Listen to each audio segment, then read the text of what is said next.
نفس السؤال، وهو انه المواطن المصري اللي قرر انه يهجر السياسه ومالناش دعوه بالسياسه والكلام الفارغ ده، والبلد دي بلدهم وبتاعتهم، ومالناش دعوه بالقوميه العربيه والعرب، خدنا ايه من العرب وخدنا ايه من فلسطين وخدنا ايه من اي حاجه، خلينا من رب العيال. فسر لي انه هو لما كمان فشل انه رب العيال ما بيعملش حاجه خالص، يعني مش زعلان مش متضايق او مش بيعبر عن زعله او عن ضيقه او عن غضبه او عن احتجاجه، او انا بدات حاليا اشك انه اساسا غضبان ومحتاج، يعني ما ممكن احنا فاهمينه غلط. مين قال ان الدكتور علي الاسواني وابراهيم عيسى ومن شاكلهم يعني هم اللي عارفين الناس؟ لا طبعا، ما يمكن وزير الداخليه وزير الاعلام اضرب الناس مننا مليون مره. هو في نقطتين، في نقطه ان مصر بتشهد موجه احتجاجات من فتره، من سنوات، يعني من 2004 غير مسبوقه من فتره طويله. فما اقدرش اقول دلوقتي ان المصريين لا يحتجون، لا هم بيحتجون، ولكن هل الاحتجاج ده مرتبط بمطالب جوهريه عامه ولا مطالب فئويه صغيره؟ ده موضوع تاني. ليه موضوع تاني؟ ليه ده الموضوع؟ ما هو ده الموضوع طبعا. طب انا اشرح لحضرتك وتحلل لي. يعني الراجل بيخرج مجموعه من العمال او الموظفين طالبين زياده 20 جنيه ويقعدوا في الشارع وعلى الرصيف مش عارفين يبولوا فين، يدوروا على مبوله بالمعنى الدقيق للكلمه يعني، وبيجي لهم ضغط ويجي لهم سكر ويتنقلوا المستشفى عشان 20 جنيه، وبعد حاجه بتاع 30 35 يوم يشفقوا عليهم ويعطفوا عليهم يقرروا يدوهم 5 جنيه فيشكروا. والهتافات اليوفا كلها توسلات للوزير او الرئيس او ابن الرئيس او غيره، فيدوهم 5 جنيه ولا 6 جنيه وربع فيشكروهم ويلموا اليوفط ويروحوا. فاحتجاج ايه ده بقى؟ يعني اشرح لي ده طبعا ينتمي لايه في علم الاحتجاج؟ طبعا ده للاسف صحيح، ولكن هو برضه لا استطيع ان اعممه، لانه في اوقات كتيره جدا الدوله بقت حتى عاجزه عن انها تديله 6 جنيه ونص. كويس، حلو، وكمان فيروح من غير 6 جنيه ونص. اولا، ثانيا هو الفكره ايه؟ انه التغيير لا يحدث دائما، يعني بناء على رايي واللي انا قريته، انه التغيير لا يحدث دائما في وجود وعي سياسي شامل، ولكن بيكون في مجموعه من الناس عندها وعي سياسي حقيقي شامل وحاد جدا، وبقيه الجماهير بيبقى عندها احساس بالظلم واحساس بانه ما كان سائدا لفتره طويله لم يعد يصلح. دكتور علي، انت بتقول كلام مهم قوي، بتقول انه مش بالضروره مصر كلها ولا الشعب كله يبقى عنده وعي سياسي. طبعا مهم يبقى فصيل فيه هو اللي عنده الوعي ده وهو اللي هيقود. بالظبط، المشكله في الفصيل. كمل لنا ارجوك. يعني انت حضرتك الثوره الفرنسيه لما قامت او الثوره الروسيه، يعني الثوره الفرنسيه لما قامت الناس ما كانتش نازله تعمل ثوره اصلا. حصل حاجات زي اللي بتحصل دي، ومن هنا في خطوره جدا من هذه الاحتجاجات. طب للاسف انه صانع القرار في مصر لا ينتبه اليه. انه فكره ايه؟ فكره ان الناس بتصل لدرجه ان الحياه فيها مستحيله. طبعا القصه الشهيره اللي حضرتك عارفها، وان كان بعض المؤرخين بيقولوا انها غير صحيحه، لما ماريا انطوانيت الناس بتتظاهر ليه؟ قالوا ما فيش خبز، قال طب ما تاكلوا، ما ياكلوا جاتوه.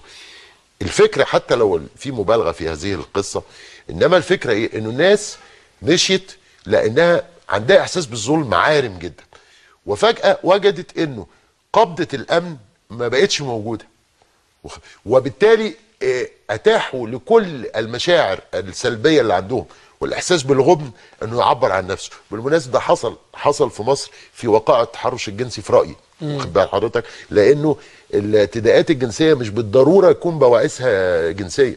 يعني منطقيا لما 500 شاب عايزين يتحرشوا ب3 بنات هيتحرشوا بيهم ازاي؟ يعني هي فكره ايه؟ فكره ان انت عندك احساس بالغضب واحساس بالظلم قوي جدا، ولازم بيدفعك لسلوك عدواني. المفروض انه في هذا الاحساس العام بالظلم بيظهر مجموعه من الناس عندهم بقى اللي حضرتك بتقول عليه، وبالتالي بيحيلوا هذا الاحساس اللي ممكن يؤدي الى فوضى وتدمير الى نشاط سياسي شعبي يؤدي الى تغيير حقيقي ايجابي. هسألك عن وجودهم، بس قبل ما اسألك عن هذا الوجود، دكتور علاء وأنت طبيب، هل يمكن أن أكون مريضا ولا أشعر بمرضي؟ يعني المرض غير الشعور بالمرض، الظلم غير الإحساس بالظلم. طبعا. طبعا. هل الشعب المصري في أي مرحلة فيه؟ لا. عيان وعارف ولا عيان ومش عارف إنه حامل الفيروس؟ لا، هو في وقوع الظلم. واخد بال حضرتك؟ دي أول درجة، ده لا تؤدي لأي احتجاج ولا أي حاجة. طب ما انا مش عرفني ان ده ظلم؟ ما انا هقول يعني المواطن المصري حاسس انه مظلوم منين يعني؟ لا، ما هو عرفني. في وقوع الظلم وفي الاحساس بالظلم وفي الوعي باسباب الظلم. دي اعلى درجه. نشرحه. نشرحه. الوقوع الظلم ده حصل في تاريخ الانسانيه والناس ما اعترضتش، ما كان في عبوديه رهيبه ونظام اقطاعي يملك الارض ومن عليها لقرون، ده ظلم، بس ما كانش فيه احساس بالظلم. لما ابتدى الاحساس بالظلم، الاحساس بالظلم هنا بقى نوعين اللي انا قلت لحضرتك اهي، الاحساس العام بالظلم والاحساس باسباب الظلم، ولا بد القدره على تغييرها. ده بيبقى في مجموعه من الناس موجوده بقى يا دكتور، يعني موجوده بس احنا عندنا مشكله في يعني لا اريد ان اكرر كلاما يقال كثيرا، ولكن احنا عندنا مشكله في خيانه مجموعه يعني ليست بقليله من اللي احنا مستنيين منهم ده، من المثقفين الذين يعلمون ربما افضل مننا احنا الاثنين ماذا يجب ان نفعل في مصر، ولكنهم يتقاعسون عن هذا الفعل لمصالح شخصيه. تفتكر يا دكتور، يعني تفتكر فعلا انه في ناس عارفه ايه ومدركه وشايفه ممكن يتعمل ايه بالظبط وبتتواطأ، ولا احنا برضو اللي واخدين فيهم قلم وفاكرين انهم عارفين، وهم ولا عارفين ولا نيله ولا مثقفين ولا نيله، وهم ناس مصلحجيه وانتهازيه؟ لا هو مصلحجيه وانتهازيه بس يعني اقصد احنا مكبرينهم قوي برضو، يعني مكبرين جماعه سياسيه فاكرين انه كان الحلم بيها وان هي اللي هتقود وهي اللي تعمل، بينما هم اونطه وقش، واحنا بس اللي فاهمين غلط. يا استاذ ابراهيم والنبي نراجع نفسنا، ما يمكن ده صحيح. انا هقول لحضرتك يا استاذ ابراهيم، اللي ترزي القوانين اللي بيعمل القوانين لخدمه الاستبداد والظلم ضد الشعب المصري هو استاذ قانون ضليع. ليه يا فندم؟ طب ما النصاب اللي بينصب عليك في 20 طيب جنيه نصاب ذكي، ده نصاب ذكي، انما مش استاذ اقتصاد. لا بس ده استاذ يعني قانون، يعني انا ما اقدرش اعمل قوانين ولا حضرتك. ده استاذ قانون، ده بيخون، بيعمل يا فندم قوانين اسمها قوانين سيئه السمعه. أيوه. وتبقى فضيحه وجرثه، يبقى دليل حرفه؟ لا ده دليل خيابه. ما هو انت دليل خيابه من الناحيه ده زي الضابط اللي بيعمل محضر غلط، بس بيعمل وبيقطع المحضر وبيعمل محضر تاني، والنيابه بتاخد ميبيه، ولغايه دلوقتي انت شايف اللي بيحصل، واخد بال حضرتك؟ هو بالظبط موازي في تقديري انا لطبيب المعتقل، لان الطبيب ده لما بيخرج بيقسم قسم انه يحترم النفس الانسانيه يقوم يعمل ايه بقى؟ يقلب، يعني يبقى طب بعض اطباء المعتقلات للاسف بيكشفوا على اللي بيتعذب ويقولوا للي بيعذبه يستحمل كمان تعذيب.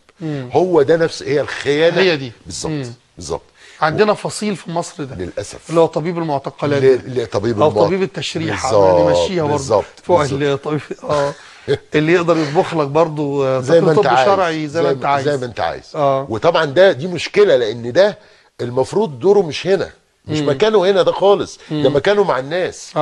ده بقى طبيب التشريح او طبيب المعتقل او استاذ السياسه او كاتب المقال او مقدم البرنامج او نائب البرلمان، ده اللي حضرتك بتقصد. حضرتك هتجد وجود مكثف من هؤلاء في الحزب الوطني.